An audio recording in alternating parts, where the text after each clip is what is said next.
Yes, after the vote yesterday, Mrs. May announced that she will come to Brussels, and for me, I have to tell you very honestly, she's always welcome.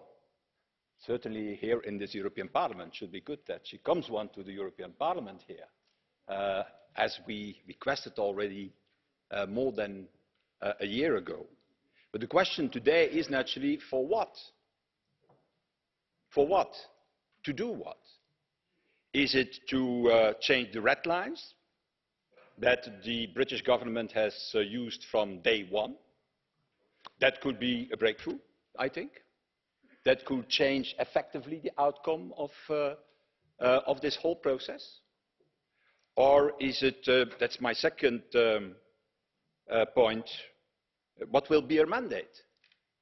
Because for the moment, I have to tell you, Mr. Fox, I have also yesterday not seen a parliament that gives a clear mandate to Theresa May. We have seen a vote against a number of things.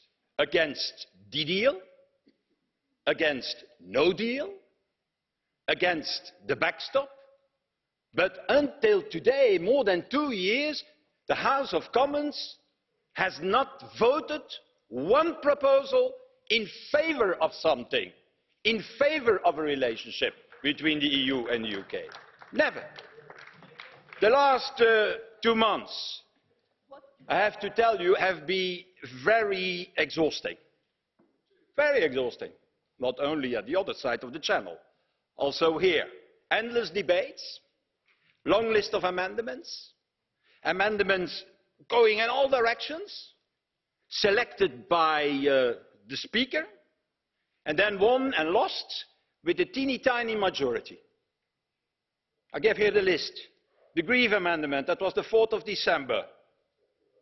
That was for a Remain amendment. Huh?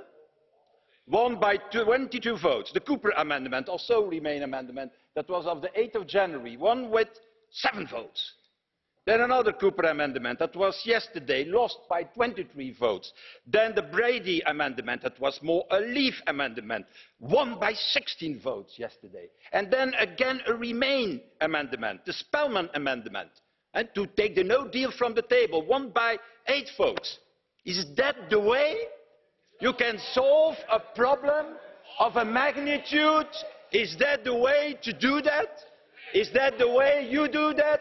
That is every day changing your opinion, every day changing your opinion, and in any way creating an uncertainty, an instability, instead of concluding a real new relationship between the EU and the UK. And I have to tell you, I'm looking to that and I cannot understand it, that what started as a catfight inside the Conservative Party is today an existential problem for the whole Britain. And like yesterday voting, for example, the Spellman Amendment with a majority of 8 votes, saying the no deal is off the table, and then the Prime Minister coming back 5 minutes later and saying, no, no, no, no, no, that was for joking, that we did that. A no deal is still possible. I have to tell you, we cannot go further like that.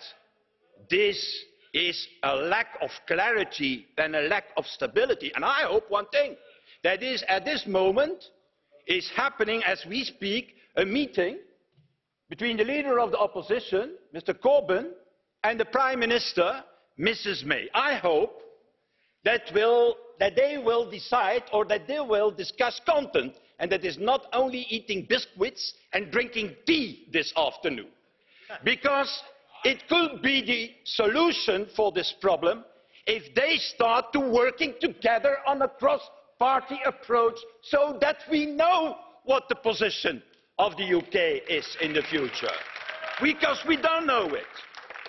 Putting in fact, Mr. Fox, putting in fact country before party, telling us how they see that future relationship between the EU and the UK, and not using or abusing Brexit as it happened now to get rid of each other, because that is what's happening today. And if that is the spirit that emerged in Downing Street this afternoon, then the Prime Minister May can come and has to come to Brussels to tell us what this broad, stable majority, cross-party wants as future relationship. And I think also there is the solution for the backstop. Because if there is a close relationship, deeper as Michel Barnier has indicated, then the backstop will still exist. But it shall not be necessary to use it.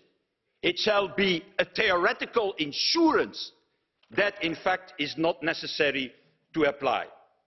Again, we are ready to go in that direction. Michel Barnier has indicated, Jean-Claude Juncker has indicated. It's time that the political class in Britain is also ready to go in that direction, the fastest as possible, because you're going to pay the first price of this lack of clarity.